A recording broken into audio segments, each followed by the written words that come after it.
Welcome to the studio, Bertonic. Oh, man. Welcome to the jungle. Mate, this is fun. Right? Wait, can I flip the screen? Oh, yeah. See what the frame's like. Just don't want to freak you out by your own. No, I'm not freaked out. There we go. Perfect, yeah. You're good to go. Okay. So I'll record the intro later. Sounds good. Okay, here we go. 5, 4, 3, 2, 1. And we're live. How's it going, Richard? It's going well. Middle of the pandemic. We've both not been sick for 3 weeks, so you and I can hang out. Finally. It feels like it's been forever, right? I know. Yeah, well, it's forever and it's not very long. It's like every day starts to merge into one another. But overall, I'm enjoying it. Yeah, my productivity is definitely shot down by a large margin. How about yours? Yeah, I think it's been really strange because you feel like, I have all this time, there's nothing filling it. But you kind of can't help but take your eyes away from the latest piece of information. Yeah. I feel like we're all learning new words like serology and epidemiology and all kinds of crazy terms that, what was it, the Arno factor or something like that? I mean, just there's so many, I think everybody's learning the phrases of virology and epidemiology and we have no idea what we're talking about, but it's pretty fun, like learning about it. Yeah. But what a weird time we're in. It's super weird. Did you ever have an interest in either of those two fields, epidemiology or serology?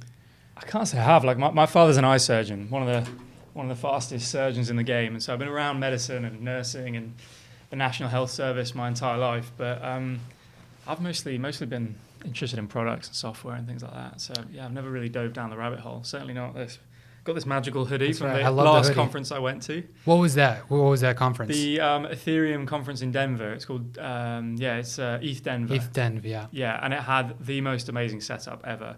And I feel like it's probably the last time I'm going to gather together in 3D with a lot of people for a while. So it's now I'm wearing it as just a little reminder. Yeah. Well, until tomorrow when you get your headset, your VR headset. Oh, that's right. Yeah, I've got an Oculus Quest on the way. Yep. Let me know if anybody else is on the Quest. Yeah, I've loved the Quest, and I can't wait for you to play it. We can play it together.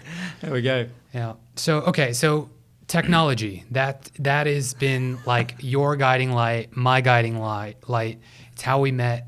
Well, we should talk about that. It's how we met back in the day. Yeah, let's talk about that. Yeah, well, I think both of us met each other at a pretty tough period in our lives. We were both staying in this small hacker house in Soma that was as cheap as you could possibly get a place to live, but had 10, 15 guys to a room, and it was a total kind of Silicon Valley meme. And it was an interesting house where it felt like about half the people there did not have a chance, and half the people there were like savages who were just taking the cheapest place they could to meet it, to kind of be able to be here in San Francisco. But yeah, I feel like we met at an interesting period where things weren't working out that well for either of us, and we were trying to reset and re-navigate. And it has been amazing to see the people from that house go on to build all kinds of new projects, work at SpaceX and Tesla and Apple and Uber and all kinds of amazing companies. And some have built really successful businesses themselves and been involved in other things. And there was a real kind of DNA to that hacker house, despite it being, quite a sorry place at the time. It just everybody who was there really wanted to be in San Francisco because there's the only way you would accept those kind of living environments for that price. And it's a side to San Francisco that I think most people don't see, because I think a lot of people get that engineering job and then they have a kind of nice flat to themselves and they don't see what it's like for people who aren't necessarily on that golden track. Interesting times. Yeah, very interesting times. And I don't think we see, is that a thing anymore, those hacker houses here? Yeah. They're still here? Hugely, yeah. Communal homes are exploding across San Francisco as the rent continues to increase. And there's a lot of them that have kind of turned this into a startup, right? That they've made this, they've kind of institutionalized it, but there's still loads that are really off the books. And it's kind of nice because you've got communal living. I really enjoy it in many ways. I've still got roommates and stuff. It's nice not to be alone. But it can be exploitative, right? Where they're cramming as many people into a room as possible and not making the space nice. So there's a full range, and honestly, it's a great way to just meet a lot of people. If you find a good home and a good community, it can be fantastic. But I mean, all that's got to change now, right? There's no way I would be living in a house full of 30 guys right now. Because, impossible. Well, yeah, the risk is just too high. Like if one of them gets it, you're all getting it. One of the charities I work with, they have 3 homes with more than 200 homeless or addicted folks who are recovering. And one of them caught it, and there was 70 cases in a couple of weeks, and nearly 140 cases out of the 200 people. I mean, it just spread like wildfire. So that's another thing, is communal living and shared living spaces and all kinds of things. That's not going to be around for a little while. The new normal, right? Yeah, I think that's what everyone's trying to grapple with, right? What does the world look like when this all changes? It's so hard to predict that I can't do anything but try to predict it. Yeah, you're constantly indexing on things you expect and didn't expect, and how it's changing, and listening to some experts, ignoring others, being surprised by certain people with their views. It's fascinating. And despite all of this happening right now, we're both in a stage where we're ready for the next thing. Yeah. Well, I think both of us are fairly fortunate in that we don't have families. We don't have large kind of outgoings and, properties or mortgages or, huge amounts of financial commitments. If I had 3 kids in college right now in an enormous house, I would be extremely nervous. But as kind of young men who've got ahead a little bit and got a bit of a buffer, we have a little bit more freedom, right? We're incredibly fortunate where we're in a position where we can work remotely, and also we don't necessarily have huge outgoings, which is pretty ideal when you head into rocky financial territory. I mean, I was in university during the 2008 financial crisis, and I was running a little business on the side, and I watched my mentor buy 5 flats in Edinburgh for the price of 1. Because when cash is when people are desperate for cash, they'll just sell anything to get access to it. And so, yeah, I feel like both of us are in a position where we have a bit of freedom, and we're very fortunate. But you're also just kind of slightly disturbed by seeing just the level of suffering that's either already here or about to hit. So it's full on. It's full on suffering. Yeah. It's hard to like go out and have like a super enjoyable experience. Yeah. Even. Yeah. And like, we're both so fortunate, right? Both had like loving parents, both had access to great education, both had, phenomenal opportunities, been able to come to Silicon Valley, been men, that definitely helps. And all these like wind at our back in multiple ways. And I'm feeling the like deep pain and stress of all these other people. I can't even imagine what it's like if you're, a single mother who's a waitress or a couple of jobs, and suddenly you've got to put food on the table, and you get this $1,200 piecemeal check, but that's not even going to cover you for 3-4 weeks. I mean, at what point do people start rioting? I mean, it's beginning to happen, right? It's starting to get weird. I just heard from a friend in the UK, and her grandparents' house was broken into, and they just smashed the grandpa until they told him exactly where all the valuables were and all the jewels and everything, and they ransacked the house. And these people weren't desperate. I think they're like Eastern European gangsters, but they feel emboldened by the fact that police are just so busy managing London's health crisis. They have no time for regular policing. And you're seeing these riots and Florida opening up from quarantine, and other places in Michigan, people getting angry. It's just this sense of unrest where there's those of us that can work from home who are saying everyone should stay home. And there's those of us who have to work somewhere physically and who are losing their jobs, who are just losing their minds. I mean, it's this kind of awful divide going on. How do you think that is going to play out short term? So May 1st is a date that you put out because that's when rent is due. Yeah. And I agree with that. May 1st, I feel like there's going to be some riots. Yeah. It feels like psychologically, April 1st, everyone was kind of just running on fumes and okay. And like, I think from what I've read, it was roughly a quarter of people didn't make rent or just didn't make their mortgage. But to me, it really feels like we're probably going to be at 50% of people not making their rent or mortgage on May 1st. So you're going to have the landlord's rage, the mortgage company's rage, the kind of like tenants' rage, and just this kind of bubbling. And that to me feels like we're going to turn a corner, because psychologically, you're so far underwater financially, both in terms of personal rent commitments, fixed costs on businesses. it feels terrifying to me. When a country is as large as the United States, they can't just put a stay on mortgages and rent overnight, whereas smaller countries are able to do that and kind of keep the wheels turning. But the costs are just going to be astronomical. So yeah. Super astronomical. And it makes me curious, and you probably, how it's going to affect the tech industry, all the different ways it's going to affect the tech industry. The industry you're in, or at least the one that you're very interested in, is finance, right? Crypto finance. Yeah. How do you see this? Do you see it already affecting the crypto industry? Yeah, so the two areas I've been involved in are financial technology, where I stumbled through Stripe in the early days, and Ethereum, where I was involved in the early days there a little bit. Just both projects just helped out a tiny bit, but an interesting period where there were fewer than 30 people kind of hanging around, whether it was the company Stripe or the Ethereum project. And so watching those two things take off has been fascinating. Now, Stripe has just gone pure vertical. The merchants they've signed up, they announced since beginning of March, have done $1 billion in sales. So they're brand new merchants who've started brand new businesses and just come onto the platform, have done $1 billion in sales. And Stripe just raised another $600 million at a 36 billion valuation. It's one of the largest private companies in the world. And for them, they've always felt that retail occupies kind of 2 to 5% of e-commerce occupies about 2 to 5% of retail. And that at some point that would be 50%, and that if they can facilitate that growth, that would be phenomenal.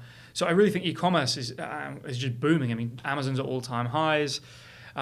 Just every payments company I know is buzzing through the roof, and so that side of it is fantastic. I think where you're seeing a lot of pain is we had this wave of mania in 2017 where a whole bunch of people sold tokens, and people who had no business managing any form of capital were raising between $10 to $300 million of capital. That was the kind of range of ICOs, and then a few people even over $1 billion. And we're just seeing an absolute gutting of those projects. They were already on their last legs, but when Bitcoin dropped 50% in a single day and was close to kind of smashing into 2,000, maybe even $1,500 or $1,000, we really saw a lot of people get liquidated to pieces. And so it's a kind of cleaning house in the crypto industry. And to me, it feels like the wasteland of the post.com from what I've read, where anybody who's still working on this stuff, you really can tell they're not doing it for the money, because there is very little money left in the coffers of many of these organizations. But among all that, you have folks who are in a similar position to you and I, right, who have very low costs, who are building useful tools, and there's kind of green shoots among that wasteland. But all the large overcapitalized organizations who aren't doing trading or casinos, they're really, really struggling. So it's an interesting set of things. A lot of suffering, a lot of struggling, even in finance and crypto, which, at first glance, I would think that that and like healthcare, those two industries are relatively pandemic proof. Yeah, I think it depends what aspects of the finance you're in, right? If you're really doing something additive and useful, then that can be good. If you're a market maker, you just had your best quarter ever. I mean, if you look at all the banks, what's really interesting is they're trying to hide their trading profits. So not hide them in the sense that you can't find them if you read the statements, but if you look at many of the banks, they're saying they had the best trading quarter ever, but they're taking out loan losses in this quarter, expected loan losses, to kind of reduce their trading profits. And that's because market making and spreads were just enormous. It was one of the most volatile months, I believe, in financial history. And so they were just doing bid-ask spread, and just printing cash. So it depends what aspect of finance and what aspect of crypto. My hope long-term is just that not that crypto or anything of those things brings down the financial system, but that open source financial systems become more widely available to countries who don't have access to strong tools like we do in the US. And for instance, the fastest growing thing on Ethereum is all these stable coins that are kind of pegged to $1, or there's $1 in a bank account and $1 on Ethereum. Those are growing like wildfire and are moving around the network at an incredible pace, about roughly $1 billion a day now. So it's mixed. Some things are positive, some things are really bad. Yeah, so there is growth there for Ethereum. Totally, yeah. There's all kinds of shoots of growth, but in terms of supporting a kind of 30 to 500 person organization, just absolutely brutal. And that's been really hard for me to see as well, is that so many founders are having to accept that they need to shut their business down in 3 to 6 weeks. It took me 3 to 6 months to accept my project was not going the way I wanted it to, and that was psychologically extremely painful. I don't know how these guys are coping, guys and girls, who are having to shut down their businesses, especially when their employees' healthcare is tied to it. Mm-hmm. I mean, it's savage. Super savage. Very American thing right there. Yeah. Get a job to get healthcare. Yeah, it is. And that's one thing I do love about the United Kingdom is we established a national health service. My father's worked for it his entire life. My mother worked for it for kind of half her working life. And and the wonderful thing about the UK is that we're just trying to look after our people, and the incentives are better aligned. So my dad, on average, will see someone 1 to 2 times after a kind of retinal surgery, whereas his counterparts in the US will do it 10 to 12 times. And that's because they're trying to pay these crazy school fees and pay off this enormous mortgage and things like that. So it's been fascinating. It's an incredibly, I wouldn't say it's a broken system. It's an incredibly flawed system, the American healthcare system, for sure, especially compared to the NHS. I mean, it's capitalism dialed to 11 in every aspect of America. And so as a capitalist healthcare system, it seems amazing. But it's interesting that healthcare is one of the areas where it seems like market economics don't function. Because in the UK, we're trying to run the whole thing at cost, whereas in the US, it's drug companies and everyone trying to make their pound of flesh at every possible level, and where just your entire incentive in the UK, because is to do more with less. And I like to frame it as like socialism with spending limits, where we accept this as a societal cost, but 3 months, I believe, after the NHS was founded, we put a limit on how number of pairs of glasses you can have. So we began adding more and more limits. You can't just get limitless healthcare in the UK. You can't have all kinds of superfluous surgery, but we absolutely try to keep our people healthy, and that's nice. Yeah, you can't just have like super huge breast implants just because in the NHS, right? Yeah, I mean it's although I'd actually I have to say I actually believe that there is body dysmorphia now allowances in certain things, but I'm no expert there. Right? Yeah, it's a bit of a heading off on a random tangent there. Right. But okay, so going back to this open source financial system idea that you've been talking about, and I strongly associate that phrase with your identity. What does that mean to you? Why is it important that we have an open source financial system? Yeah, one of the things that was really clear at Stripe is that only the Collisons could have got access to that financial system. And so, why is that? Why only them? Well, you had to negotiate with a bank. You had to get them to change their security practices, adapt their systems to take your kind of inputs, and then you are essentially assembling flat files and then uploading them with the file transfer protocol and pushing them into the bank. That's how money actually moves around. That's how the ACH system works, and how many of the credit card networks communicate. And this required 2 of the brightest people that have ever been produced from the country of Ireland to kind of, one was a national scientist, and one was got the highest test score results you ever have seen from a student there. And they had some of the best investors in Silicon Valley, some of the most amazing advisors, and all of them together managed to kind of drive this wedge into Wells Fargo and get access to the financial system.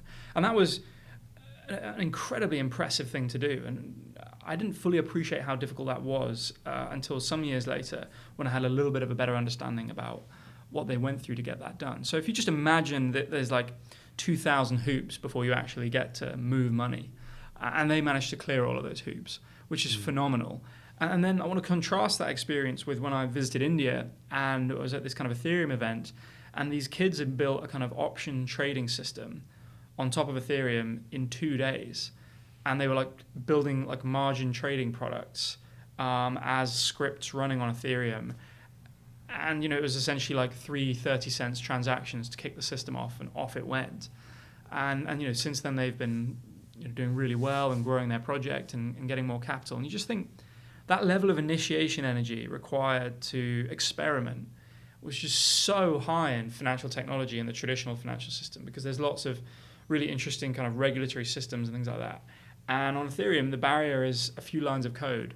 And that, I think, speaks to a similar pattern that played out with operating systems, where you had these various competitors. There were several before Microsoft, but Microsoft was really the most dominant, where it had this kind of closed source operating system. It was just trying to cover the whole earth in their operating system. And a group of ragtag individuals in the Linux community and free open source. There was a kind of free software foundation, the open source movement, and this community of people with GNU/Linux together built a competitor to Microsoft that kind of camped out around its perimeter and eventually found its way to drive into the system with the Apache web server, which is where Linux found product market fit. And that was just incredible. Like, everyone was like, oh, fantastic, we can build a web server for next to nothing. And so we've already accepted the kind of open source operating systems have been very valuable for society. They've allowed a lot more experimentation. And I think that we're hopefully going to see the open source financial systems over a kind of 30 to 50 year period, which is roughly my career. I hope that by the end of it, it has a Linux-like impact, which is not that it destroys the banks, it's not that it destroys governments, it's not that it melts all currencies. It's that every government, every bank, every financial institution needs to connect to this open source system and kind of play on that field. And that overall, it just allows more people to innovate and more people to access the tools. But we'll see. That's my guess. I hope that's the case, and I feel like that has been the case for a lot of successful startups in the crypto space. You had your own startup, Balance, that ended up not working out, right? Yeah. Could you explain what Balance was about and what ended up happening? Yeah, sure. So I was involved a little bit in the early Ethereum project, helped out with a few designs, by no means instrumental, but at a very early kind of interesting phase where they wanted to visualize some things. Helped out a little bit then, and then eventually a couple of years later was paid some Ether for that work. And then in 2017, where Ether just kind of went from a few dollars to kind of $50, I was just naturally sucked back into the system. I was like, what's happening here? This is crazy. And when I came back, I felt that like none of the designs of the wallets or the user interfaces or the products that interact with Ethereum were very easy for me to use. I was really struggling. I was like struggling to understand how this could function. And so I'd been working on kind of user interfaces for banks for a while. We've been doing like a fintech app. And I decided to just like shift the products to focus on Ethereum. And so over the next kind of year or two, we built out user interfaces for Ethereum on the web and mobile, and tools to connect those things together, and had tens of thousands of users moving hundreds of millions of dollars around the Ethereum network. But really, there was no clear way to build a business there. Because the barrier to entry was so low, anyone could enter. Anyone was building a wallet. A lot of people were raising tokens for wallets. So they were selling tens or hundreds of millions of dollars of tokens for a wallet. And we'd raised $1 million. And absolutely no one is making any money in the wallet business. Everyone has to become an exchange at some point. So you can make money when you convert fiat currencies like pounds and dollars into crypto, and you can make money when you convert crypto to crypto. But building another exchange did not really inspire me, and I realized that it wasn't going to work out as a business. And also, I realized that I don't like being a CEO, and I don't think that's my role. And so I've kind of pivoted the project more to just focusing on investing, and that's going much better. Yeah. So tell me about that realization, and would you class that whole time period as failure? And how did you deal with any kind of pain that came with that? Yeah, I mean, definitely extreme failure on the management front. I think I am not a good manager of resources of people. And also it involved making the company a success and also trying to make my visa succeed at the same time, to actually work in America and be with my team. And so that transition, I think doing those two things in parallel is something I wouldn't wish on my worst enemy, because it's just so much uncertainty. Like, you're so uncertain about your business, you're so uncertain about whether you can actually be with your business, that it is enormously distracting. And I think that got in the way hugely. And then I reached a point where several members of my team just felt that the way the project was going wasn't going to work, and they didn't want to work on it. And again, that was extremely tough as well, because you've got to kind of have this parting of ways, which is awful. But ultimately, nearly all businesses die, and that is just like a thing that you have to accept. And I think that looking back, it's really just, it was a misfit in. How can I phrase this correctly? that when you're not on the same page with your co-founder or with your early team, and when you are kind of building towards something different, and when you spend too much time apart and get out of sync, which is exactly what was happening, where I had to travel to other countries and work on my visa from different countries and things like that. When you're not in the office together, I think it's extremely difficult to maintain that kind of momentum of working together and moving things forward. And so, yeah, all those things are learnings, but yeah, there's a reason most companies don't work out. That's a really interesting conclusion to come to. Like, productivity is better in person. It makes sense because of the circumstances. Given what we know now about the pandemic and Zoom, do you still feel the same way? Well, I think it depends on the size of the organization, right? I think when you're getting started and you don't have a real business, being together really helps speed things up. Any company that scales eventually kind of has remote elements to it, where you have offices in other cities or offices in other countries or offices in different time zones. And so remote becomes baked in from some point. But in terms of the core decision making, it usually happens together. I'm not sure I can speak to the nuances of that company building process. I've only kind of seen it happen from the sidelines a couple of times. But now we're forced to be apart. And I think a lot of people are discovering how much they don't enjoy it. Although doing it through a pandemic is not necessarily very fun. I think one of the phrases that I've used is I think that remote work is possible and good or can be good when things are working, but it's so painful when things are not working, they're falling apart. And that is the kind of likely state for most kind of startups where things are not quite working and you need to fix them. And the other thing is I feel that like remote creation is almost as soulless as making a child remotely, where you kind of put your eggs and sperm into vials and send them to someone to mix together. There's just a magic of having lunch together, being around a whiteboard together. I mean, just the interaction we're having here is I think more enjoyable than if we just called each other from two sides of San Francisco. Yeah, definitely. So I think it's something that's sad that it's being lost and still will be highly valued. For sure, that human connection feeling, it's just not there via text or video chat even. And in some ways, small companies are going to kind of get even more tightly binded. I mean, if you're fewer than 20 people, you probably all want to kind of get on the same page about what your risk tolerance is for the virus. And at a certain point, you're going to spend that time together now and just accept that. You won't, and your hiring bar will be so high, except, well, do I want to bring this new viral risk into the organization right now? So many new opportunities and risks. I feel like, I'm in some kind of standstill right now in terms of everything is an investment, right? Like even our bodies are a loan from the earth. We have to give back when we're dead. That's kind of what I'm thinking. Like I'm I have this scarce amount of energy. How do I invest it given the pandemic? Because I feel like you're like me in that I don't just want to invest partly in different things. I want to have everything 100% into one thing. Yeah. And it's hard to do that given so much uncertainty. Totally. And it's also hard, do you think, am I really spending my time on the most useful thing given what's happening? Yeah.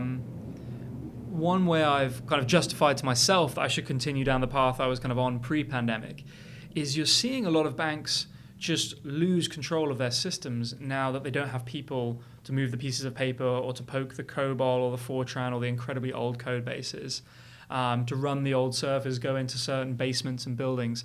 I mean, you're just seeing what happens when the traditional financial system just gets hit by a viral bomb. I mean, several transactions I've made in the UK have just not arrived at the bank. And, you call up these banks and it's 3.5-hour customer service. Liquidity is drying up across Europe. Because in the US, you guys can just print the money like that, right? Okay, I mean, you just created 6 trillion out of nowhere. And that's us. Bang. Yeah. Right, and whereas in the European Central Bank, there's every country competing for when they're going to print those euros. And it's just who's going to get the euros and how they're going to be doled out. And there's so many competing interests. So I think Europe's going to be in a lot of trouble. Fascinating to see that the UK bank, Bank of England is now sending money directly to the Treasury. That's just never happened before. They always said, oh, no, we're not printing money because, we create new debt and we ingest assets and these kinds of things and quantitative easing and no, I promise you we're not printing money. That just got all blown out of the course, this is an emergency, the UK system's run out of liquidity, print the pounds right now and send them to Her Majesty's Treasury. It's It's never happened before in history.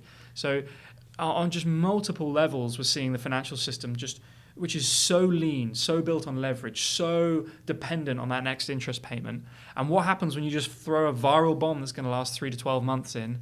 We got no idea. And so I am even more excited about having open source financial alternatives to the traditional closed source, extremely clunky, extremely old code bases, which I can't have any influence over. Right. Because it requires a lot of capital and power. Yeah, a lot of capital, a lot of power, and access to the banks, and navigating a lot of steps that I'm perhaps not best suited to do. Yeah. And I feel like that feeling of powerlessness is something that a lot of people can relate to. Yeah. I can relate to. Just look at where we were at 5-6 years ago when we first met. Yeah. And where we are now. As like you said, it's a historic time right now in terms of what's happening financially and in terms of what opportunities are available for people. Yeah. But we can relate, right? Because a couple years ago, there wasn't a pandemic, but it was still hard to go from 0 to 1. Yeah. Right. Let's go back a little bit. Yeah, sure. What year did we meet? 2014? I think it was. Yeah. 2014. Yeah, I think it was around then. So it was 2014. We were in the hacker house. Yeah. Didn't know anybody in San Francisco. Yeah. And didn't have a job. No job prospects, either of us. Yeah. Both of us applying to lots of places, getting rejected everywhere. I got rejected by 40, 50 companies. Yep. And I got a job at one med tech company called, it was some kind of like Star Trek recorder device kind of thing, tricorder. Yeah. I got fired in like 1 week. Yeah. I was there for 7 days. And I had been let go from Stripe, and I'd been parted ways with a co-founder and put lots of money into things that were not paying back. Was absolutely at my kind of upper limits on credit cards and just trying to tread water and stay alive. Yeah. And trying to get into design and make my way there. That was my first kind of foray into your world, seeing the kind of, not arguments, but discussions you were having with your ex-co-founder for sourcing.io. Yeah, it's absolutely. I mean, most businesses fail to build anything of value, and then most ones that build something of value, the co-founders fall out. It's just like the statistics. Like nearly all companies don't build something useful, and then the ones that do, a huge percentage of them have fallouts. And I'd fallen out with my business partner at the time, but the revenue was going through the roof, and I'd put enormous amount of capital into it, and enormous for me at the time at least. Right. And just been kind of cast aside, and then both of us have also gone through this experience. You to a much greater extent. We've built this audience on YouTube and tried to keep the kind of algorithm satisfied. And I've kind of built a small audience in the kind of crypto community on Twitter, and also tried to keep the kind of algorithm satisfied. And both of us have had these points where the audience has grown, and we perhaps have pushed it a little bit with trying to satisfy the algorithm, and just had enormous blowback from both communities. And I think that it kind of isn't until you are getting abused online kind of more than 10 times a day, which is what happens, I know, to me, and I can see from your mentions it happens as well, that something weird definitely starts to happen in your brain where you're like, I'm going on here and most of the things are really positive and the serendipity is amazing and it's opening up lots of opportunities, but people are also going through every single one of my failings and trying to write the most abusive possible thing to me to leave a kind of splinter in my brain. And so, but both of us, I think we would argue, is that YouTube gave you your freedom and Twitter kind of gave me my freedom, right? Yeah. And so it's this interesting kind of dance with the devil we've had to make with these two algorithms. It is a dance with the devil, for sure. And yeah, I like that phrase that you used. I would call it a digital landmine. Yeah. A digital splinter, whatever. Yeah. But we are so susceptible to, a well-tailored piece of string content, text, characters. Oh, yeah. That will shift our emotions And let's not beat around the bush here. I mean, you made some mistakes with the education content you're building. I made some mistakes with the way I run my company and interacted with certain people. But where most of those things would be, my teacher just fucked up at university. Isn't he a bad teacher? And 10 kids get upset. You had to deal with just tens of thousands of people pushing back on you, and then there's kind of debate around that. I've made mistakes with how I run balance and allocate the capital and interact with certain people, but I had to deal with 1,000 people put money into my project, and although we didn't raise nearly as much as any ICO, I still consider raising $1 million of other people's capital very important. I want to get that back to them. Nobody put more into it than me and my dad, and so both of us have had these experiences where we have done our best, pushed as hard as possible, and sometimes people can't, perhaps see the good intentions, and sometimes we push too far. But you do so in a kind of public amphitheater where you just get it slung right back at you, and that's why I reached out to you when things were challenging with you, and I know you reached out to me when things were challenging with me, and I think we have some degree of empathy that it's hard for other people to understand when you a little bit more exposed online. And again, this isn't to say we're complaining at all. I mean, both these platforms have delivered amazing things for us, but I think both of us also feel like we could now continue without them. We're going to continue using them, but I think I could move on in life without that. Like, I've made enough connections now that I could move on, and that feels better. I feel more calm about and more relaxed about. I know how to poke the algorithm, but it feels like it's poking me a little less. Right. Like, you don't need it as much. Yeah. I don't need it as much. Yeah. Like, I'm okay with that graph, that slope just easing off. And if it goes up again in the future, great. But it is not, the number is not defining me anymore. The number of 1 million subscribers is not. It's not defining me. I'm not going to hit it. I don't care. 700K is fine. It's passing 70%. Sure. So yeah, and it's not just that. It's just when I started this 4 years ago, after having come back from India and that 6-month trip there, and having seen so many social problems, I was like, we gotta go for AGI. Mm-hmm. We just gotta create a digital god that's gonna solve all this shit for us. Yeah. Obviously, I was 24 and very idealistic. Yeah. Totally. Now, I think we actually have, this is going to be controversial, I actually think we have a somewhat overabundance of data scientists. Right. Data science is an extremely, extremely, extremely cool field. Mm-hmm. But if you look at the blog posts of these data scientists of these big corporations, their role is actually very marginal. It's actually becoming smaller and smaller. Mm-hmm. They are not given enough responsibility. Corporations don't understand the role of data as much as we would like in our bubble, as we would think. So I don't know if it's worth it to continue making these data science education videos every week to create more data scientists, because maybe the world now doesn't need more data scientists. Maybe the world needs something else. I can't speak to that because I don't really understand that field. But one thing I would observe is any time it's a large company trying to absorb a new direction or a new technology, it doesn't usually happen that way. It's so rare that you're going to see traditional organizations embrace that. I mean, if you were to look at Facebook or Instagram or Stripe, they're very data-driven companies. They obsess over using their machine learning systems to either poke your brain to get you to click on an advert, or in Stripe's case, in a much more kind of positive way, they're trying to stop fraudulent activity. That's like their entire goal of their system is the wider net we have for data, and the more advanced our algorithms, the better we can detect fraud and the more we can enable commerce on the internet.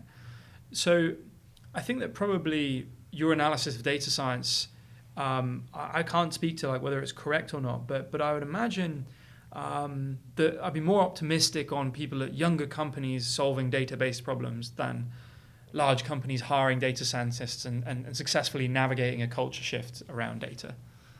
I don't know how you'd react to that. I guess I'm kind of still forming an opinion around the role of that specific type of software in the world. Right. It's just not as, like, it's 2020. 5 years ago, even 4 years ago, you would think we would have self-driving cars by now. Mm-hmm. You would think we would have, deep learning would be like the de facto language that is super accessible to everybody. Yeah. But it's still not. GPUs are super expensive, compute is super expensive, and it's actually just not that useful. Deep learning is amazing, but most problems can be solved with linear regression, just like simple statistics. Yeah, so you're just slamming into this wall. What was it Jeff Hinton was saying, that we've just hit an intellectual ceiling, and or what do you call it, like a local maximum or something? Where somewhere out there's a higher mountain, but we're at the top of a very low mountain. Yeah. I mean, it's very interesting. I've had a friend who joined DeepMind the day they were acquired by Google. I believe that was when we were in the Hacker House, and watching his career progress. And he's at the point where he cannot leave Google because there is nobody who can afford to run his experiments. They are willing to throw so much electricity and so much server time at his and his team's ideas that if he was to go to any startup or any kind of medium-sized company, they just simply wouldn't allocate that kind of budget. So that I think is fascinating. It's super fascinating to see how that space is playing out as one of the emerging fields of technology. Mm-hmm. But there are others, right? Sure. We talked about crypto, a little bit about AI. Mm-hmm. You're going to get your first VR headset soon. Mm-hmm. What about like the technology on the sidelines? What are we missing here? Is there some industry? There's a lot of people who are watching this who are in college age, who are looking for their next startup idea. They're just trying to contribute. Mm-hmm. Is there any field that you see as particularly exciting, an application of software that you see some opportunity from your vantage point? Well, I could speak to one area I know a lot about and one area I don't know a lot about, but that is quite curious and interesting. Yeah. So the one area I know a lot about is this emerging term called DeFi, or decentralized finance. And it's a set of tools that live on Ethereum that move money around. And so we have people building trading and exchange and futures and puts and options and swaps and all kinds of financial instruments. Almost every kind of financial instrument that we have on Wall Street and then some has been rebuilt as a pipeline of smart contracts. We have kind of lending systems and derivatives and margin-based systems. It's just amazing explosion of all these systems kind of talking to each other. And I think that the kind of rough dollar-based throughput of these systems on Ethereum, these smart contracts, is somewhere in the region of kind of $10 to $30 billion of throughput and about $1 billion locked up. And the growth rate is just off the charts. So just like you can stand up one of these smart contracts. I did one like a few months ago, and within 2 weeks it had like $20 million flowing through it, and it was just going 20% a week has been growing. Wait, what $20 million? Yeah, so that one in particular was a stable coin exchange. So it focused on the set of tokens living on Ethereum that are marked to currencies. So there are lots of flavors of the dollar represented as tokens on Ethereum. And so this is almost acting like foreign exchange on Ethereum, which is, and that one was just growing at a phenomenal rate. And then you've got the lending protocols and money markets like Compound Finance, which is also really popular. Another one called Maker, which kind of takes in volatile ether and then spits out a kind of synthetic stablecoin. And then you've got Synthetics, which ingests other kinds of assets and spits out assets that track gold and the pound and other things. And this is the emergence of what we were describing earlier, this kind of open source financial system. And so, and the really interesting about this is that everything you do is open source, and everything has to be extremely high quality. So it's kind of rebooted the bar for software right the way back up to kind of firmware level stuff, where you have to write extremely efficient code, and it absolutely has to be correct, because if you make one mistake, this thing is going to get rumbled and lose everybody millions of dollars. In the closed source financial system, you can kind of sequester things away, hide them, stop people accessing certain packets. But when you publish a smart contract in Ethereum, anyone can access it, anyone can hack it, almost anyone can figure out the code from the binaries. And so the bar for software engineering just went through the roof again. And so things like formal verification, functional software, techniques that are used in the airline industry and space industry and other industries are being used and employed to try and check the correctness of these contracts and kind of stand up code against not just test suites, but kind of mathematical proofs of the correctness of these smart contracts. And so if you kind of wish you weren't writing a shitty web app and just throwing it on the internet and pushing updates, and you actually kind of long for spending enormous amounts of time on the correctness of your code and perfecting it, that might be the kind of mind that is interested in this. And feel free to reach out to me on Twitter anytime if that sparks your interest. And so that's something I'm deeply obsessed with. But happy to talk about other things that DeFi. I kind of guess. No. That's quite a topic. That's quite a huge topic. Yeah. Interesting. So, I'll admit some of the terms you're using are, a little foreign to me just because they're kind of domain knowledge. But when you mentioned these tools, who uses them? Are these tools for banks? Yeah, I think today they're largely for speculators to kind of get leverage or kind of obfuscate where they're doing their trading activity. So make no mistake, this is still a casino that's being built. But there is an emerging set of people, from businesses who need to send dollars to countries where it's hard to send it to people who want to kind of manage their finances and have control of their money. And I would say that the number of people that are kind of genuinely using this for kind of real economic activity is going to be less than 100,000. The number of people kind of using it for trading and leverage and kind of speculation, probably somewhere in the 300,000 to 400,000 range. But the dollar value flowing through all of this is just skyrocketing. I mean, it's just every month the growth is kind of 10 to 30%. And if things keep growing at 10 to 30% a month, it doesn't take very long for this to be in the hundreds of billions of dollars. And then as soon as it's in the trillions of dollars, then we're really at the point at which people will take notice. So I think there is a world where this connects to the traditional banking system. There is a world where regular people use it and they don't know. And those worlds are coming, but we're still in the stage of it just being kind of built out. It feels like doing email from your terminal right now, but like, my goodness, is it improving fast. Yeah, I can definitely see, just on your Twitter, some of the cool things that people are doing.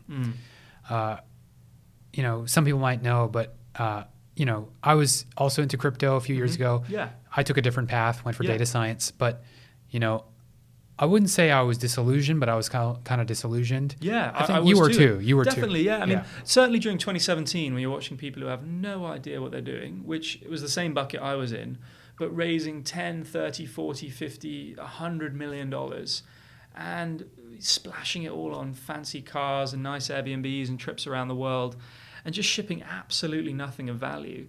It's incredibly depressing. I mean, it really attracted the snake oil salespeople of the world, and they're all gone now and kind of flown into cannabis and other things. But it was really disappointing. And I think just nearly everybody has lost money on crypto, right? Nearly everybody bought on that gigantic run up, and it has crashed 90% since then.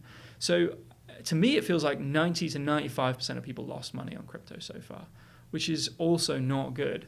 And the proliferation of all these tokens that had absolutely no utility whatsoever, and the kind of unbelievable claims about some kind of new world were just so unbelievable. What was weird is when ETH crossed $1,000, and I got my ETH at 30 cents each, I've never been more depressed in my life, because I was getting my phone ringing off the hook. Everyone was messaging me asking, should I buy now? I know it's gone up a lot. And I just realized that every one of the Ether that I sold of over $1,000, there was some absolute chump on the other side buying them. And I felt bad. Honestly, I felt like, thank you for your sacrifice. But who knows if it was someone with a credit card or someone who couldn't afford it. I mean, So I think you're right to be put off. And the entire kind of tech industry has kind of relegated crypto to the side and felt it's a extremely distasteful industry. And I don't think they're wrong on the whole. But these great teams, these new teams, these people who are frugal and passionate and humble and who are valuing their projects at kind of $3 to $10 million and raising a few $100,000 to get them started, totally different vibe. And it really feels like these people are very exciting to be around. So that's why I kind of point to DeFi, is just because I can finally say to you that the quality of the individuals building things in this space has completely changed since 2017. And the kind of expectations are very large, but the valuations are sensible. Whereas before, the expectations were just ludicrous and the valuations were equally astronomical. And so now it feels much more like startups. It's great. That's promising. Yeah. That's good to hear. Yeah. Because the AI community has, Intel invited Flowrida to some science conference last year or something. Yeah. And it's become a little too glitzy and glamorous, similar to crypto. Yeah, I mean, we've both industries have gone through this hype phase where we thought, oh wow, we're turning a corner here. It's a brand new world. And actually, we're probably at the beginning of a kind of another 30 to 50 year phase. And it just, because Yeah. you need the power brokers to die, right? You need like the heads of banks and the people who don't believe in machine learning and other things. Like, there just has to be a kind of cleaning house of older people with bad views before the young and energetic and new people get to move up the ranks, amass power, amass capital, amass teams, rise up the kind of executive suite and start to drive these new ideas forward. And certainly in finance, it's just going to take 3 to 5 decades, in my opinion. And with machine learning, I think it's probably just it's a kind of reset of expectations and a kind of finding those real applications where it makes a difference. Right? Self-driving just does not function. I mean, my parents nearly died in a Tesla. That's right. Yeah, I remember. Yeah. Did Elon ever reply? No, but some people from Tesla did. So the context here was that I think that their self-driving, they relatively correctly market that as beta, but it's their cruise control, which unlike all other cruise control, which involves, I believe, hardware and radars and stuff that's kind of tried and true technology, their cruise control also runs on machine learning and computer vision systems. And it just had a bug in the middle of the motorway and just slammed on the brakes. I was absolutely, I was distraught, basically. I was just like, I told my dad to get this car. It's the first new car he's ever bought. Yeah. And it nearly killed my parents. Oh my God. So, not good. Not good. Not good. Yeah. Life is so unpredictable, isn't it? It is. Goodness. You never know. Yeah. There's so many different feelings that we get from things that are distasteful or, depressing or frustrating or angering. Yeah. One thing that I've always liked about you, and some people might think this is weird, is the fact that it's really entertaining when you get really worked up and kind of angry about something. What is something recently that kind of frustrated you or just kind of pissed you off? Yeah. Or do you feel like you've just been chill recently? I don't think I've ever been chill. That's right. And part of that is, to be totally frank, I'm bipolar type 2. And what that means is I go about 50% up and 50% down from outside the range of regular people. Everyone has ups and downs. But I would say my ups are pretty intense and my lows I can be kind of incapacitated. Thankfully, I'm not bipolar type 1, which I'm surrounded by a lot of those people through group therapy. And they can kind of get God mode, where they literally think that the coming of the Messiah, and then suicidal, where they make attempts on their own life. So I definitely have a proclivity and dispensation towards extreme moods. But outside of that and those ups and downs, I definitely get fired up about things. And I think that's because I've been around, my father is an incredibly kind of ethical person. My mother is straight and narrow. And I've entered industries which are full of shysters, and it fires me up. But something I got very angry about recently, I would say, has been the things I have learned about the homeless community in San Francisco. Now, everybody and their dog complains about homelessness in San Francisco. Yeah. And I'd read the same articles that everyone else had read, but I really didn't know what I was talking about because I'd never really talked to any of those people.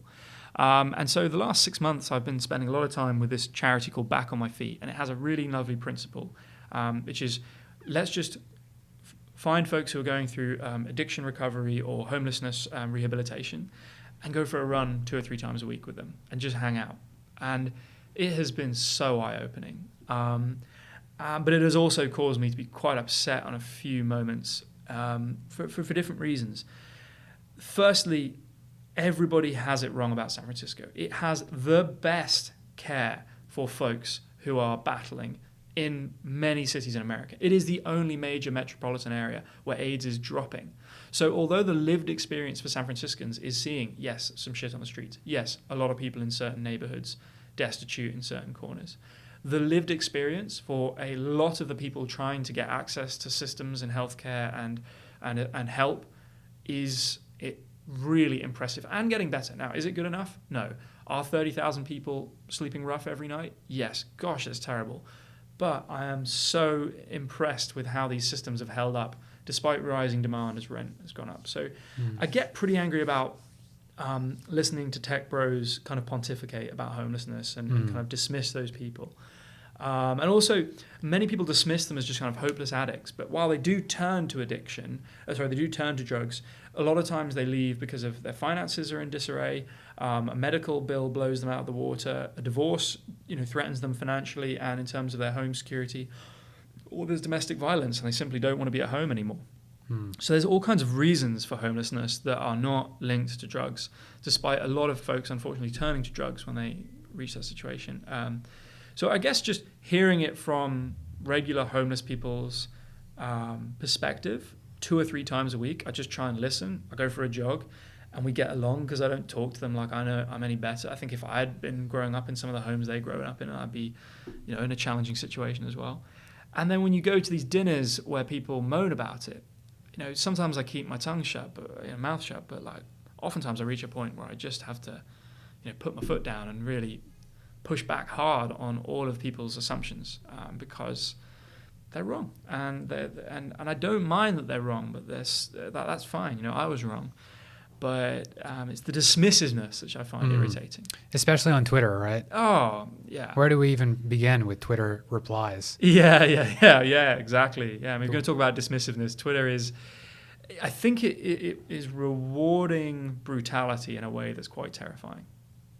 That's social media in general, in my humble opinion. Yeah, I've kind of classed, there's this new set of apps I love that I call sociable media. So there's House Party, where you can just kind of easily form video chats with friends of friends. So you kind of go, hey, Siraj, this is my friend there. And you can kind of make introductions. That's really nice. And then the other one is Marco Polo, which has been enormous for me. And if any of you have family in multiple time zones or multiple cities, I highly recommend it. Because it's like video voicemail done right, where I just leave little video voicemails for my family. And so in a kind of asynchronous way, I can really stay in touch with a lot of people. So there are some apps that are getting it right, but certainly we can say that the public discourse on Twitter and Facebook is just depleting, and never mind YouTube comments, my goodness. Oh yeah, YouTube comments are different. They're a whole different story. A whole different kettle of fish. But I feel like some social networks are pretty tame, like LinkedIn is pretty tame. Like no one's going to drop fire there. On LinkedIn, yeah. Yeah, because it's kind of this cranky digital resume. I mean, what a great example of monopoly over the network, just allowing you to keep your product at such a low grade. I mean, everyone always quotes Reid Hoffman as saying, if you're not embarrassed by the first version of your app, then you haven't shipped soon enough. But I mean, if you're not embarrassed by LinkedIn right now, like as a piece of software, I mean, you just have zero taste.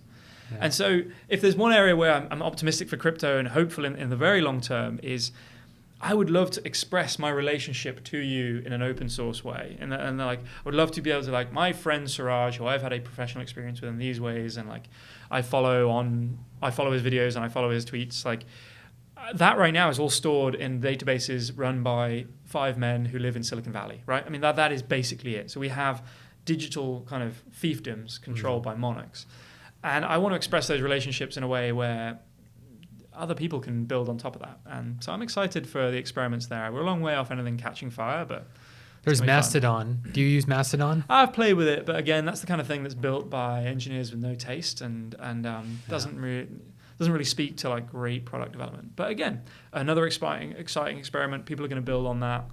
To me, it's like Bitcoin was a confluence of like 20 failed projects that finally succeeded.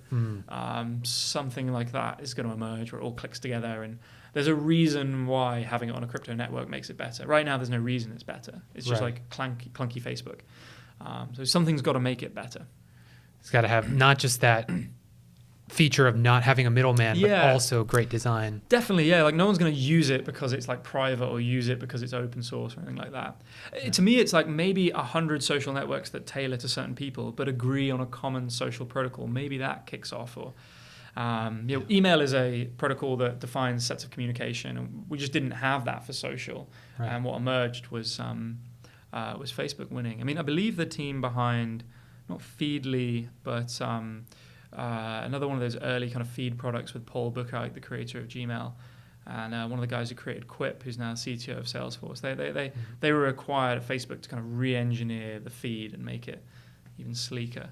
So they definitely experimented with these kind of things, but both Twitter and Facebook and every social network has realized, let's limit API access, let's stop people doing it, and let's not let people build open systems. But Jack put forward something called BlueSky, which is meant to be an open protocol for social and tweets. Oh yeah, so we'll see. Yeah, that's super exciting. Yeah, super exciting. And again, we'll probably push the ball forward. Probably won't be the winning thing, because how hard do you really work when you're on 300K from Twitter? The answer is not that hard. How hard do you work if you have next to nothing and you need to make your thing work? Pretty damn hard. So yeah. 300K, what from Twitter? I'm just like BlueSky has been funded, and most engineers on Twitter are on 150 to 200 plus about 50 to 100 of stock options. In general, I've not encountered many people who are paid that well who still have the work ethic of startup founders and people who need to make their project succeed. Yeah. So not bullish on that being the protocol that succeeds, but very excited that Jack is willing to invest in that as an idea. And Jack, let me know what you think of him. But from, I don't know him personally, but he just seems like a great, kind human. Yeah. I mean, I think like all people who reach that level, you're able to manufacture your image in a way that is amazing. I've never spent any time around him at all, but I have worked with people who've worked directly with him. And it sounds like he was very challenging to be around as a human being. But I think there's also just a sense that if you build anything of scale, you just have to get a lot of human beings to do what you want. And that experience isn't often smooth sailing, particularly when you go from 0 to 100, right? Like a lot of people can be good kind of professional CEOs of large companies where they come in and steer the ship and massage things. But when you kind of have to take a little boat out into the Atlantic and keep building on it until it's this massive thing, I think there is something about the creation of new organizations inside one's own lifetime, inside even just 10 years, that there's no easy way to get that done without ruffling a lot of feathers on the way. So, I mean, certainly folks who've worked for Stripe, I've heard, have just, been pushed to the absolute brink. We have a friend who was in the house, actually, Rudy, who joined SpaceX. He's been there, nearly 7 years now. If he shows up 10 minutes past 7, people are like, why are you late? Wow. What's going on? I mean, That's do you crazy. have a kid? Do you have a spouse now? No? Well, what the hell are you doing late? I mean, he still is there early in the morning, almost no time for holidays, because they genuinely are a cult. And that's something I think about a lot, is like, how do these cults form? How do these kind of alien-like leaders, like Vitalik, Ethereum, and Patrick at Stripe, and Jack with Twitter and Square, form this kind of assemble these Jedi, these amazing people around them, and build these cults? And I don't think it can ever be done by being that nice. I think that it can be done by realizing that this is what society needs, and society needed a good payment system for businesses, which is why Square's done well and Stripe's done well. Society needed a way to communicate that was not the traditional media channels. I mean, look at just CNN and the lacking influence, and just all these media conglomerates just getting wasted away by essentially funneling all their content through Twitter. And when you build something that society needs and scale it enormously in less than 20 years, it's just brutal. There's no other way to describe it. I think that's something to observe. Yeah, he's a warrior for sure. Yeah. That might be a better word than nice. Yeah, but that's different. I guess the point I was trying to make was it's weird. It's weird how, regardless of how Jack or any of these founders are as people and their character, the product they've created, the newsfeed algorithms that they've inadvertently created, is in some ways like a runaway AI in that they can't control it. Absolutely, yeah. And there's no market for these algorithms. We're just stuck with the one that the company gives us. That's a great point as well. Yeah. Do you envision a world where there are options for the type of algorithm we have for our personal newsfeed? That is the express goal of the BlueSky team, which is define the content standard for social, and then define ways in which people can develop algorithms to summarize your feed, and then allow people to kind of pick from those flavors. And it does end up, people already assemble their own worlds by who they follow. I've got really into Twitter lists where you can define lists that are in the header of your iOS app. And so I can start to kind of jiggle a few feeds myself and feel what it's like when I just follow women, feel what it's like when I follow Trump supporters who I want to understand because I do think they're going to win. And I feel what it's like when I follow the security community. So those are the kind of feeds, the worlds that I slide between now on Twitter. But I'm very excited to see more experimentation there. For instance, probably there is an algorithm that is better suited for bipolar folks. I wonder what that would look like. What would it hide from me? What would it show to me? There's probably an algorithm that would help people who are depressed. There's probably an algorithm that would help women who are insecure. There is probably an algorithm that would help angry men. Who knows what they look like? I'm so on board with that. There's this term that's starting to trend. It's been a few years, but digital therapeutics, right? Americans love drugs, prescription drugs, totally, to change our depression and states of being. But information through our phone screens or Neuralink or something, and some input can change our mental health. The question is, could it treat a virus even? That's kind of out there, but is there some? Do you see what I'm trying to say? Is there some possibility space of information that, if input into our senses, could treat or cure a virus, or fight a virus, or cause some kind of reaction? I'm just taking this. Vijay Pandey, who's a partner at Andreessen Horowitz. He's invested $10 million in biotech, and he's just kind of trying to see where this field of medicine is going. Like, eventually, are there no chemicals? Does medicine just become pure information? I think that's like a really interesting. Wow, I'd never considered that before. I mean, one thing my dad has always said is that laughter is the best medicine in the hospital, and I think that's fascinating. Certainly, my obsession with diffuse lighting has totally changed my mood. When I'm home in my basement, every single light is diffuse and kind of glows into the corner, which just has a transformational effect on my brain when I go through it. Comparing it to kind of bright, heads down, oppressive LEDs, when you have glowing corner lights that don't spread light directly into your retinas, just has a huge effect. Certainly, I'd reached a point where I had about 3 months where the phone was absolutely not in the bedroom. It has since returned now because I feel the need to respond to certain friends who are getting broken into and attacked and business shutting down. But that certainly had an effect.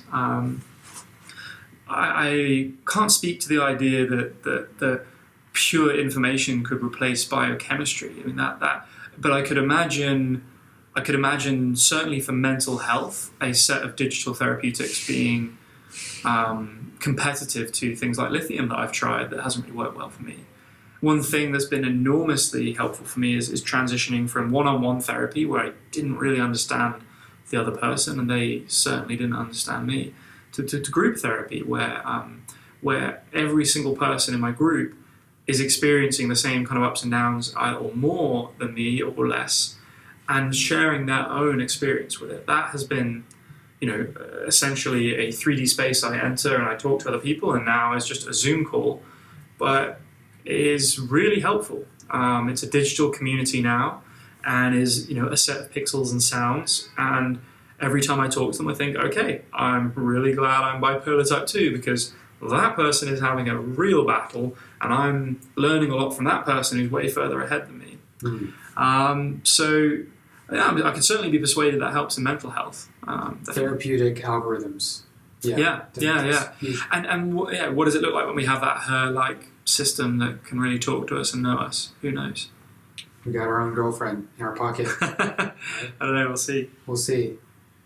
Yeah. Another crazy thing is just like over the years, I think both of us, we were more interested in the chase, in terms of women. And I think now, at least for me, not as much. I think that phrase can be quite loaded. I think everybody goes through a phase where they date people and they try things out. I've never been able to stay in a country I wanted to for a long period of time. I've always been on 3 to 6 month business or tourist visas and then had to leave. So just by the nature of my lifestyle, it's been hard to maintain like long-term relationships. And I think everybody reaches a phase, I don't know if you've seen this, but as more and more of your friends start to kind of settle down, get married, some are buying houses and having kids and things like that, it does make you think more about what's the kind of person that would want to spend not just time around me, not just have fun, not just go for dates and do the nice things, but that would put up with the worst parts of me over, multi-decade time period. I know I'm not an easy person to be around for days on end, let alone goddamn years on end. I wouldn't want to be around me for years on end. So that's something I've been reflecting on a lot. But yeah. Yeah, I guess I know this topic is kind of left field, but I think it's important because... No, I mean, nothing more important. Nothing more important, really. I couldn't think of anything more. If you want to start a family and have children and have an enjoyable life, so many people who are older than me just speak to how rushed they were in moving into that commitment with somebody, and how out of sync they were, and how destructive a divorce was, both to them, their partner, and the kids they made. So to me, it's the ultimate big decision that can actually have real FOMO and real negative consequences on your life that's really hard to reverse, especially when you make a new human. There's just a one-way stage to that where you will always be binded by that parenthood. So to me, it feels like an enormously important decision if you decide to kind of make that link with someone. I think that's a very freeing thought to think about that. Like, this is actually the most important thing. Like, actually finding a startup idea and successfully going through with it isn't the most important thing in the world. Well, it is to some people. Some people, you can tell their company is everything to them. But I've noticed that the best CEOs also have this incredible partnership going on in their lives. There's the sense of stability and confiding and companionship through the darkest periods of running these organizations. But one way, you can frame success in your own mind however you want. For my parents, it was having enough money to do the things they want, being able to spend time with each other, being able to spend time apart, being able to spend time with us, being able to travel, being able to see family. My parents, I would class them as some of the wealthiest people I've ever met, because on the wheel of life, they were kind of 7 to 8 out of 10 on the 10 most important kind of spokes on the wheel. Whereas I've met richer men than my dad, but most of them are miserable or cheating on their wives or those kind of, not spending time with their kids. And I've met, perhaps fitter or people who are better at their hobbies than my dad, but they didn't also contribute to their community and do work that was really meaningful and everything. So life can kind of be rounded or kind of oblong shaped, and if it's oblong shaped, you can excel in that one thing, but you're going to sacrifice others. And I've grown up around people who are very rounded, and I think I'm probably slightly more oblong, and then the most extreme high performers are usually very strange shapes, right? They're just parts of their life, like drinking or hanging out with friends, they just don't participate in. I mean, the Collisons have been, as examples, have been building those companies since they were 19 and 21, and I think they operate at a high functioning rate for kind of 8 to 12 hours a day, 6 days a week, just non-stop. And that is a huge sacrifice. It's huge. Yeah. So there's different ways to frame success, and it kind of depends on you. But certainly, if you're going to define your company as everything you are, then it's pretty terrifying. It's super terrifying. It's also like an easy thing to do, I feel. 100%. Yeah. Your balance was me. I was balanced for a while. Your YouTube channel and you being the data science personality, that was you. And but you are so much more than that. And I'm so much more than a random web application. Right. And it's very easy to say that. It's very hard to feel it. It's hard to feel it. It's really hard to feel it. And so you can intellectually appreciate that this company is not you, but when it is contracting, failing, and dying under your watch, it just feels awful. Right. It's like this. It's like social media, Twitter, YouTube, and just society in general kind of wants us to specialize and focus on these and define ourselves as these, 2 or 3 things on our Twitter bio. But we're more than that. Yeah, definitely. And I think that's correct. I'm not sure even that society necessarily wants it. It's that we're playing different kinds of internal status games, right? But I think that we're starting to see a shift in mentality around a few of these things. For instance, I saw this phrase on Twitter that I've become obsessed with, and I've now called myself this. I love the phrase, a time billionaire. Yeah. And I find that fascinating because I don't know why, it just lodged in my head that's what you want to optimize for, right? That it's not the money necessarily, but it's if you have 12 months of savings in the bank, you are in the like top 1% of top 1% of top 1% of like free time people. Are you? I really think you're in that kind of echelon because you have high earners, right? People with huge incomes, but massive outgoings, right? And if you ask them, could you just hit pause on your life right now and just chill for 12 months? So many people with 6-figure incomes would not be in that position. Like, and they are kind of running on a treadmill of earnings that if you just knock them off the treadmill for 3 months, as this virus has, they are absolutely panicked. I mean, some of the most panicked calls I've had are from ostensibly super high earning people who've just massively leveraged their lifestyles. You know, for people who have next to nothing, they're used to having next to nothing, right? For people who have a medium amount coming in and spending it all and then some, they're not used to being knocked off the treadmill like this. So finding those phrases that lodge in people's heads, and certainly I've become enamored with the idea of a time billionaire, a control of one's calendar.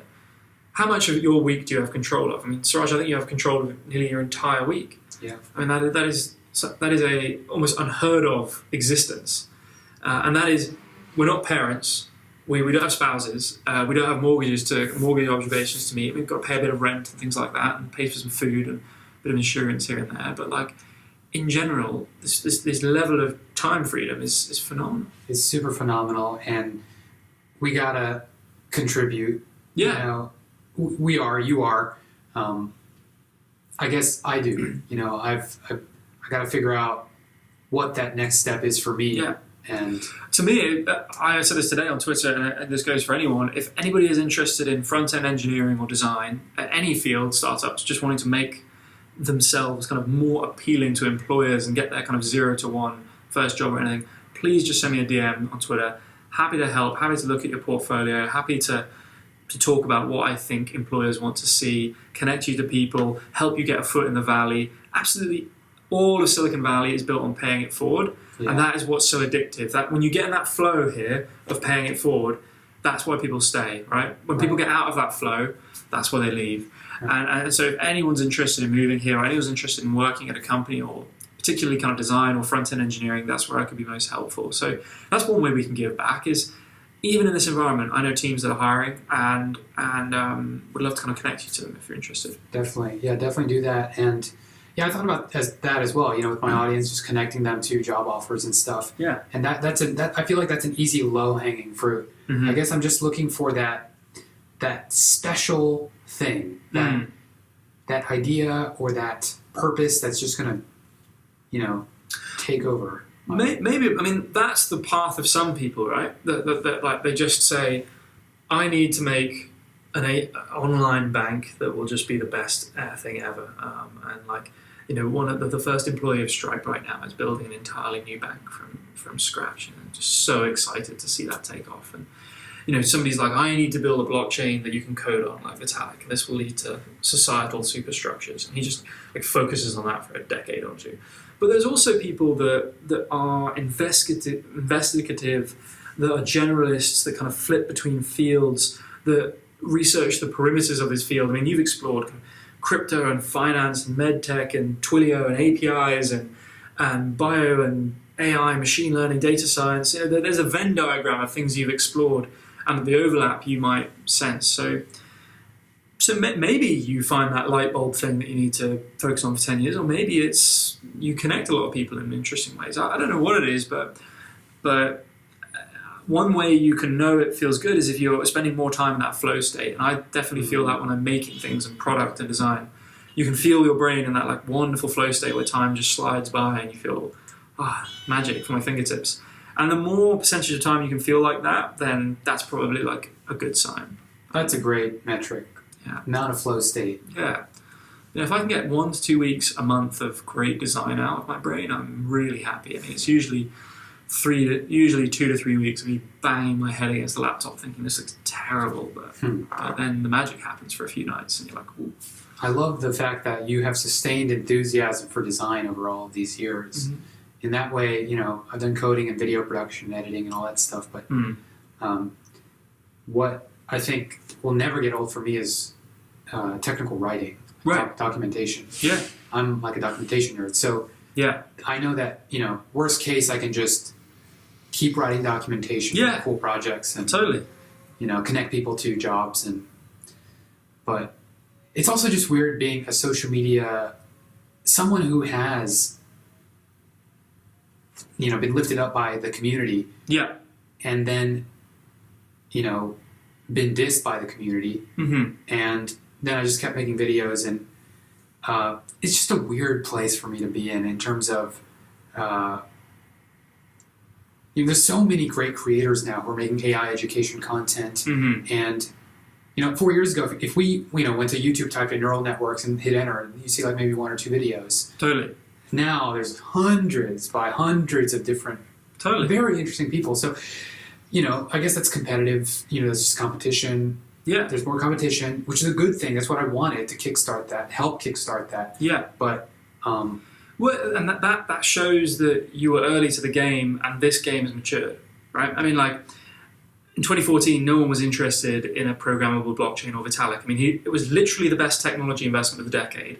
There's not a single venture capitalist who's willing to concede that Vitalik came into their office, and I know he came into their office. He went down Sand Hill Road and knocked on all their doors. And they all missed out on 3,500 times returns, which is better than Google. And so nobody's talking about this in the Valley, right? That he came here, he pitched them all, and they were all wrong. Only, I think, Chris Dixon at A16Z actually chucked in some cash. But yeah.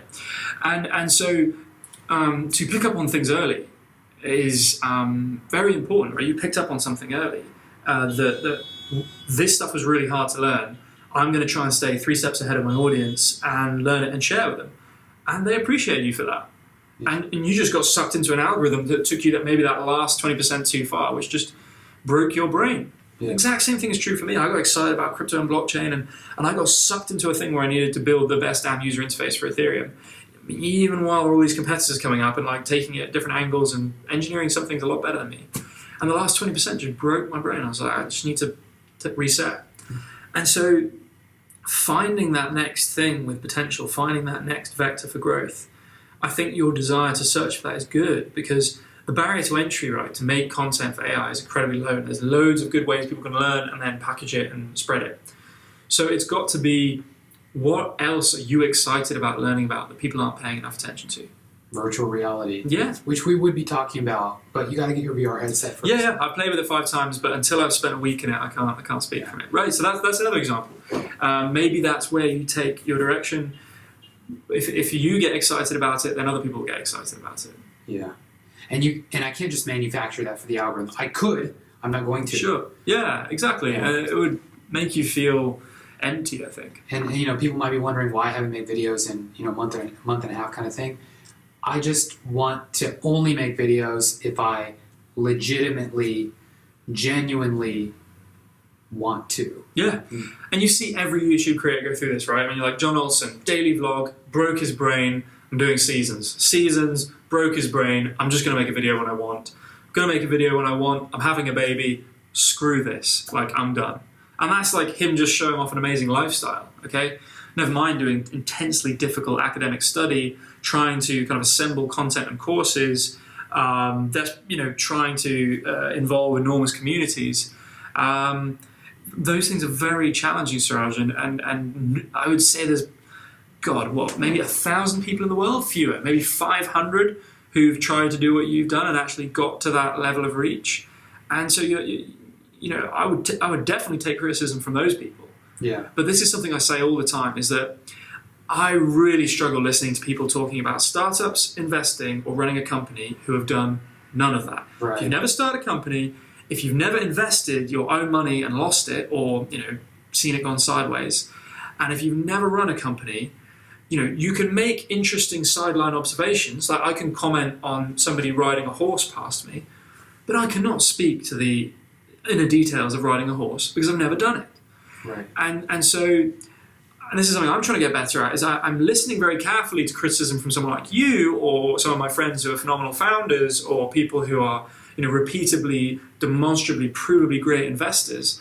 But if you're an anonymous account on Twitter and you're hurling some abuse from a LinkedIn and the fact I got fired, like, good luck penetrating my brain anymore. It's like the walls are building, and the gates are there for the fucking guards and the sentries and the people who are like savages.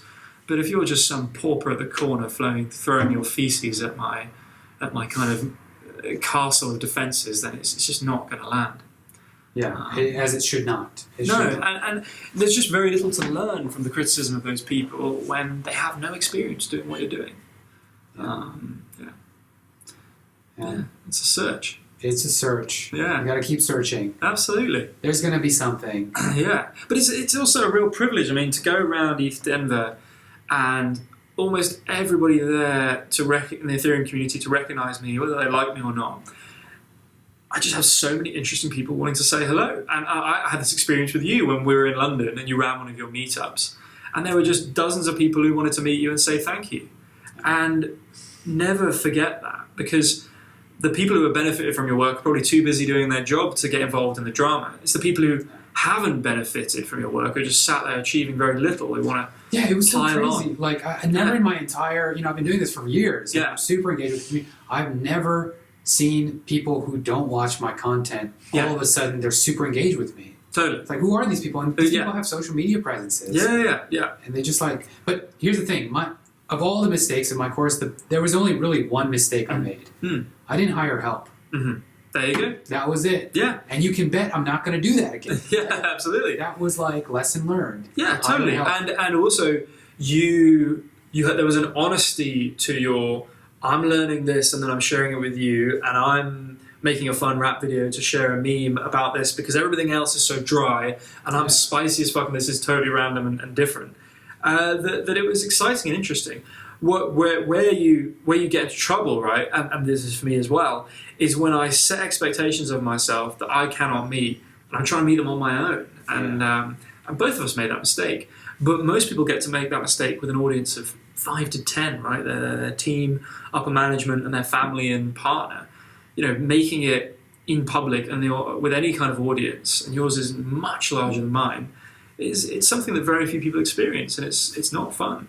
And it's crazy to even think that I would even attempt that now. But, that just goes to show what the algorithm can do to, your state of mind, where you really do think that you could teach a course to 700,000 people alone. Totally. You actually believe, I actually believe that I could do that. Yeah. Just having somebody to, bounce ideas off of, Definitely. Should I say that there's only this many students can join and then not? Yeah. Would have saved me, so much pain. 100%. And that, I think, is why both of us have come back to Silicon Valley. Right, is that there are people here who will not bullshit you. Who, if you spend time with them and sit down for coffee, they're not going to tell you what you want to hear. They're going to tell you how it is, because they're in the business of seeing the world extremely clearly, and not only the world as it is today, but how it's going to play out. And this is what I say to people sometimes when they're kind of getting up in my grill or criticizing me, is let me know if your kind of internal rate of return on your set of capital is 30% a year. I mean, if it is, I'd love to chat to you more. And if it isn't, maybe we just are disagreeing about how the world is. But so far, I think I'm more in sync with reality than you. And I've met people who are 100, 200, 300% a year internal rates of return on capital each year. Just, they are so in sync with the reality of the future. And so, for you to acknowledge that mistake and to say, okay, I wasn't right on that respect, that's totally reasonable and very, very understanding. But when you were in LA, people would fawn over you for this amazing audience you've built. Yeah. But in Silicon Valley, people are well done, it's a YouTube channel. Now, what else are you going to do? That was another mistake, just moving to LA. Mm-hmm. And they say, the cliche is that people are superficial in LA. So true. It's so true. Everybody that I met, and they say that cities have their thing that everybody is striving for. Totally. In LA, it's fame, and San Francisco, it's impact. Yeah, it's cool to be nice here. It's cool to be a kind person in San Francisco. Yeah, and in LA, if you're successful, everyone has to know your name. Yeah. Whereas in San Francisco, if you're successful, everyone kind of knows your product or your company or your startup or the thing you worked on or designed. And sometimes they even don't know that. You just kind of anonymously work on that. And so there are rhythms to these different places. There are reasons that these regions produce, incredible entertainment content or incredible software or in New York, kind of incredible amounts of financial concentration. And I don't know, just being vulnerable and being honest about those challenges. I hope people can sense that both of us have been through the meat grinder. It's really easy to talk about the high flyers of Silicon Valley and the founders that have done really well.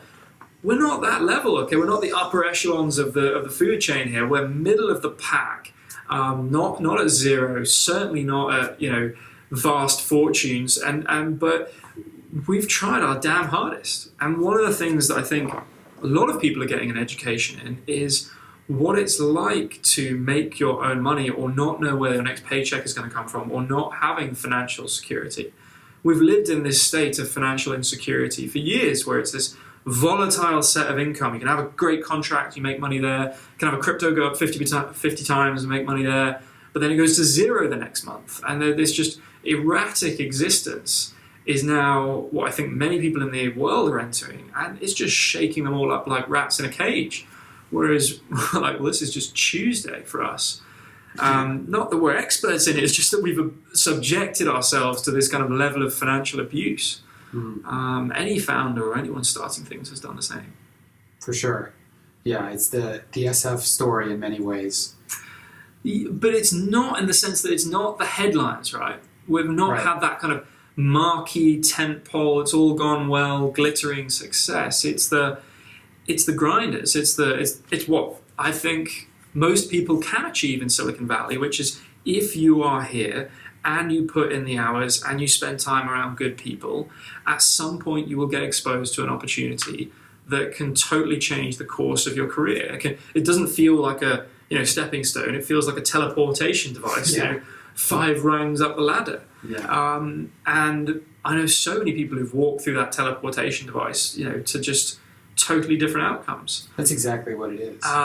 Just not achievable in other cities. It's like when I got fired from Twilio, and we were messaging, and I was just like making videos, kind of not exactly sure what I was doing, and you're like, yo, you got to make some money, or else you won't be able to live in San Francisco. You're not going to have enough funds, and you were right. I had a little small severance, but I was going down. Yeah. Just to like continue doing that with all the uncertainty. I was so elated when 6 months after I got fired, Udacity came up to me and they're like, hey. Totally.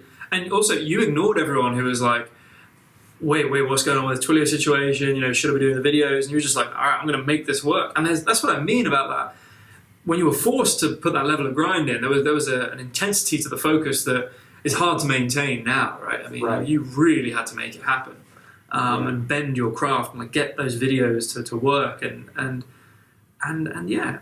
so not everything has worked out to plan, not everything has been perfect, made mistakes, but to me, I hope that is a more relatable experience than we are not on the cognitive level of the Vitalik Buterins or the Patrick Collisons or Elon Musks, and people who idolize those people are bound to fail. Yes. But as we sit here 5 years on from when we kind of first roughly met, we can all say that each year we've learned something and taken that forward to the next year.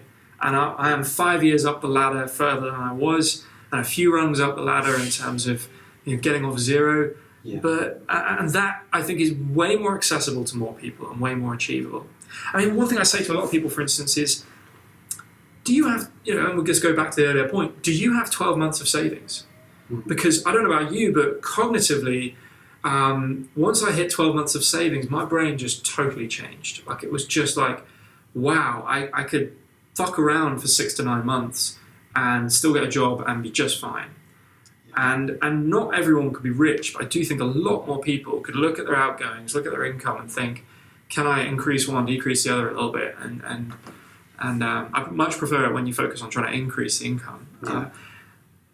And so, again, hopefully this discussion, this conversation, this interview is revealing the reality of people who've tried to make it in this place, have left for a little bit because of different reasons, and come back because we enter this new decade, we enter our 30s, thinking, okay, we know a few things, we know a few people, we have a little bit of capital to play with, and we want to try and really help more people and build and be part of things that are more interesting. So that's not the Silicon Valley darling story, that's the Silicon Valley reality, and we enjoy it. That is Silicon Valley reality. Yeah. Trademark symbol. Yeah. I mean, unfortunately, the Silicon Valley show has actually been really great for this area because it just rinsed it so hard. So you watch that show? Yeah, I stopped watching it religiously, but skimmed a few of the episodes recently and caught up on some of the things. I don't know why I can't watch it. It's just too real. It's like watching my own life. Yeah. I mean, maybe with the whole kind of Filecoin stuff that we were involved in and things like that. And it was kind of heavy. One of the seasons was heavily based off Filecoin, one of the most memeable projects. Speaking of Filecoin and Juan Bennett and idolization, which is something that I'm very prone to, and I think you are as well, or you were at some point. Maybe not. Like I'm talking about the Steve Jobs, tech CEOs. I think I've tried since. I would argue that like Patrick Collison is like the most competent CEO in Silicon Valley, and since then I've had like a fascination with like, could I find anyone that makes me feel like that guy made me feel, just by being around such phenomenal energy. And I misfired on that pattern matching a bunch of times, and I think I've fired correctly on it like 3 or 4 times, and that's been exciting. So I would say being curious about finding people with that intensity of focus. And I thought I'd found it in a project like Filecoin, but actually I think it is one of those projects where it was running before it could walk, and it felt weird. Very weird. At the time, I don't think I've ever been so certain about any investment that I've totally wanted to do, just because Juan was my roommate. Sure. I read the paper while he was writing it third. And I think that we got nothing. There's nothing there. No Filecoin. Well, it's promised at some point, but we can certainly say that I think that in every organization there is raising capital relative to your progress, and when those two things get out of sync, it just distorts any organization. It doesn't matter how great the CEO is.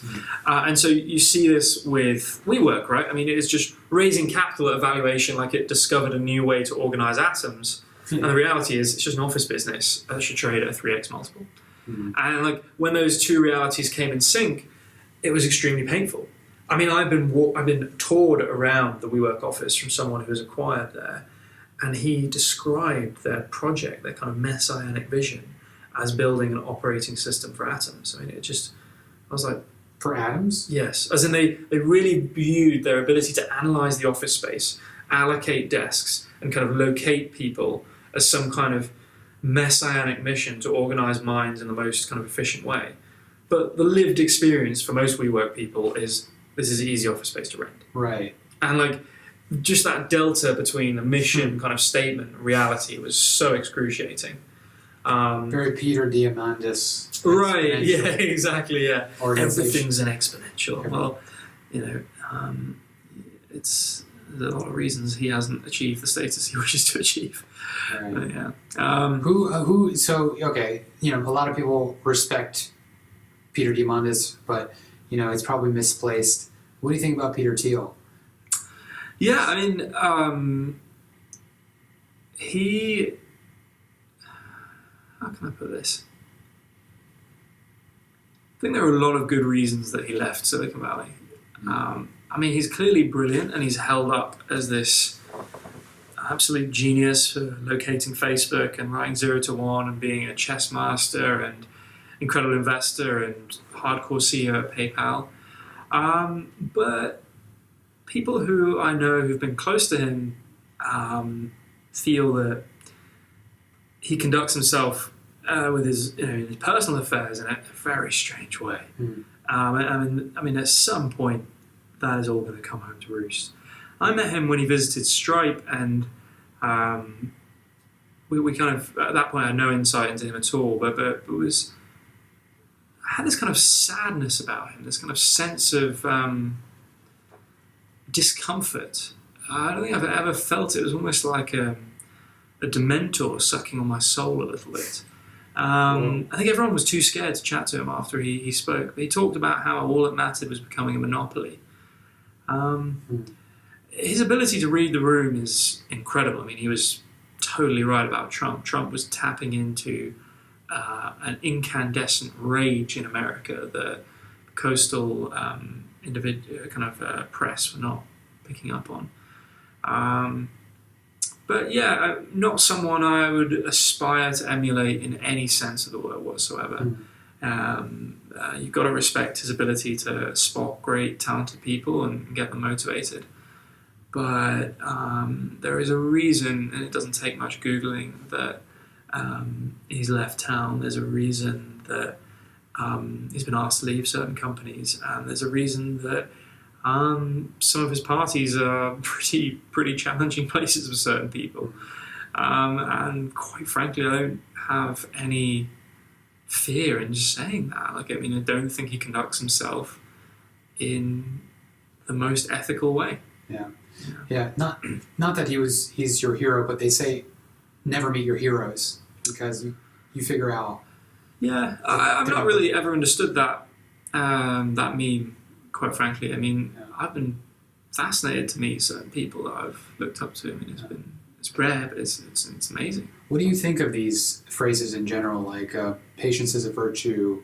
Yeah, I hate that one in particular. I believe impatience is a virtue. like, I mean, if you're really going to pick a side on that one, I mean, let's be honest, do we want things to happen slower? Do we want things to happen at a kind of more leisurely pace? I mean, you only get, you spend the first 20 years figuring out your kind of brain and ability to move your own body and how to like interact with letters and numbers.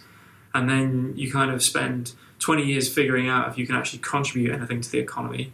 And then in 20 years, you've got to kind of, you're getting usurped by the younger class. I mean, and so you don't have long to get things done. You've probably got like 30 good years to your career where you have the energy, the capacity, the education, the money, the flow, the network. And then there's a new generation who are vying to clip at your heels.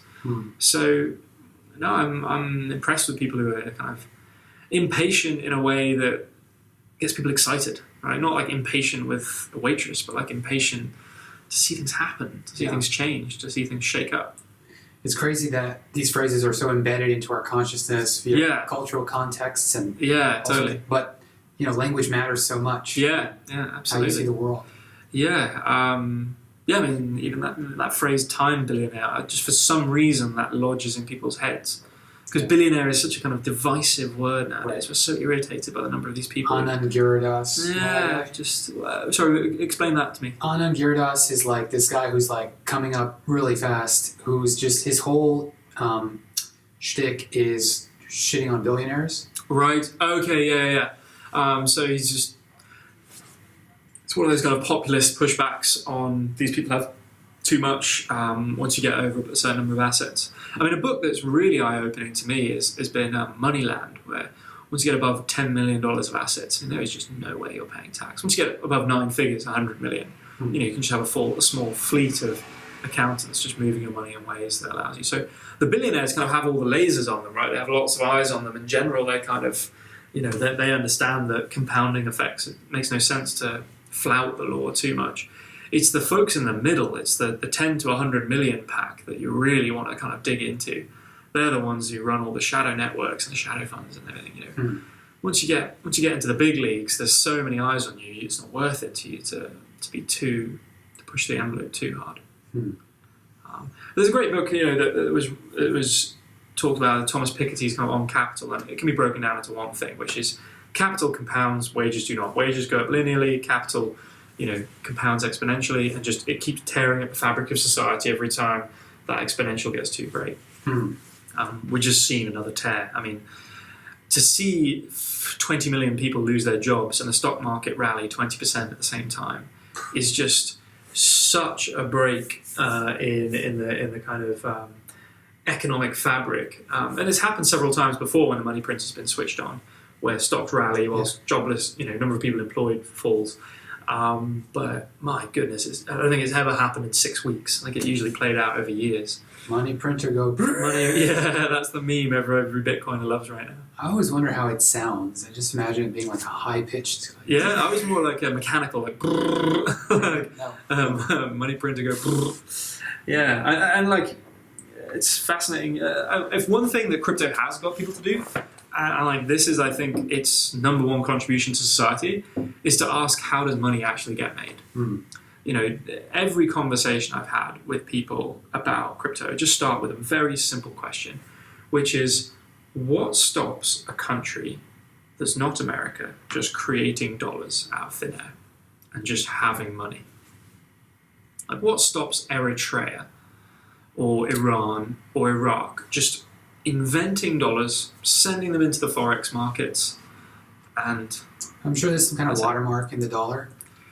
Or just digitally. Why can they not just construct computer code that can just create dollars, feed them into the Forex system through Hong Kong, and suddenly have a pile of assets? Because there must be some kind of secret way of making them physically, some tutorial, step 1 through 10, where you need a certain type of material, and there's layers to the actual dollar bill, maybe. So there's loads of computer systems, right, that are checking the numbers, but the real answer is nuclear warheads.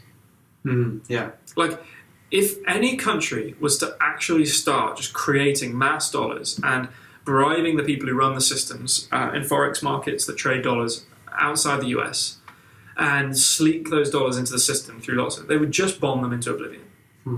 There is no computer system that has been created that could like stop them necessarily getting that done practically. I mean, you could just invade certain levels of the US financial system, but at the bottom line, it is the US motherfucking army, right? They will just, every boat in the sea travels at the pleasure of the US Navy. And since we agreed to go on the dollar standard, and they promised they wouldn't print more, but they did, it's been the most powerful currency in the world. And look at the demand for the dollar right now is skyrocketing as everyone needs to settle their debts in dollars.